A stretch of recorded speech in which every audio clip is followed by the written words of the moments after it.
ಕನ್ನಡ ಚಿತ್ರರಂಗ ಮತ್ತು ಕಿರುತೆರೆಯ ಜನಪ್ರಿಯ ನಟ ನಿರ್ಮಾಪಕ ದಿಲೀಪ್ ರಾಜ್ ಅವರು 47 ವರ್ಷದ ವಯಸ್ಸಿನಲ್ಲಿ ಹೃದಯಾಘಾತದಿಂದ ನಿಧನರಾಗಿದ್ದಾರೆ. ಮೇ 13, 2026 ಬುಧವಾರ ಬೆಳಗ್ಗೆ ಅವರು ನಿಧನವು ಸಂಪೂರ್ಣ ಕನ್ನಡ ಚಿತ್ರರಂಗವನ್ನು ಆಘಾತಕ್ಕೀಡು ಮಾಡಿದೆ. ಎದೆನೋವು ಕಾಣಿಸಿಕೊಂಡಾಗ ಸ್ಮಾರ್ಟ್ ವಾಚ್ನಲ್ಲಿ ಹೃದಯ ಬಡಿತ ಪರಿಶೀಲಿಸಿ ಸಾಮಾನ್ಯವೆಂದು ತಿಳಿದು ನಿರ್ಲಕ್ಷಿಸಿದ್ರ ಎನ್ನಲಾಗ್ತಿದೆ. ಈ ಘಟನೆ ತಂತ್ರಜ್ಞಾನದ ಮೇಲಿನ ಅತಿಯಾದ ಅವಲಂಬನೆಯ ಬಗ್ಗೆ ದೊಡ್ಡ ಚರ್ಚೆಯೇ ಹುಟ್ಟುಹಾಕಿದೆ.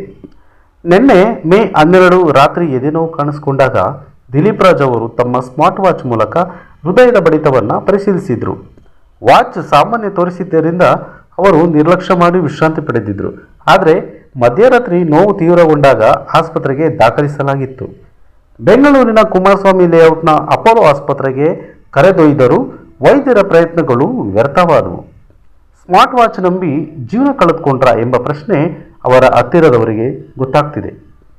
ಕಿರುತೆರೆಯಲ್ಲಿ ಹಿಟ್ಲರ್ ಕಲ್ಯಾಣ ಸೀರಿಯಲ್ನಲ್ಲಿ ಅಭಿರಾಮ್ ಜಯಶಂಕರ್ ಪಾತ್ರದ ಮೂಲಕ ಅವರ ಜನಪ್ರಿಯತೆ ಗಳಿಸಿದ್ದ ದಿಲೀಪ್ ರಾಜ್ ಬೆಳ್ಳಿತೆರೆಯಲ್ಲಿ Milana, U turn, love mocktail 3, Ambi Ninge Vayassaytu ಮುಂತಾದ ಚಿತ್ರಗಳಲ್ಲಿ ಮಿಂಚಿದ್ರು.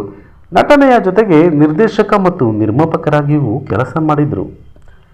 ಈ ಘಟನೆಯು ಮನೆಯಲ್ಲಿರುವ ಆರೋಗ್ಯ ಮಾಪಕಗಳು ಎಷ್ಟು ಮಟ್ಟಿಗೆ ನಂಬಲಾರಹದ ಪ್ರಶ್ನೆಯಾಗಿದೆ ಅಂದರೆ, ವೈದ್ಯರು ಹೇಳುವಂತೆ ಎದೆನೋವು ಕಾಣಿಸಿಕೊಂಡ ತಕ್ಷಣ ತಂತ್ರಜ್ಞಾನವನ್ನು ನಂಬದೆ ತಕ್ಷಣ ಆಸ್ಪತ್ರೆಗೆ ತೆರಳುವುದು ಅತ್ಯಗತ್ಯ. ದಿಲೀಪ್ ರಾಜ್ ಅವರ ಅಂತಿಮ ಯಾತ್ರೆಯು ರಾಮನಗರದಲ್ಲಿ ನಡೆಯಲಿದೆ. ಅವರ ನಿಧನವು ಕನ್ನಡ ಚಿತ್ರರಂಗಕ್ಕೆ ತುಂಬಲಾರದ ನಷ್ಟವಾಗಿದೆ.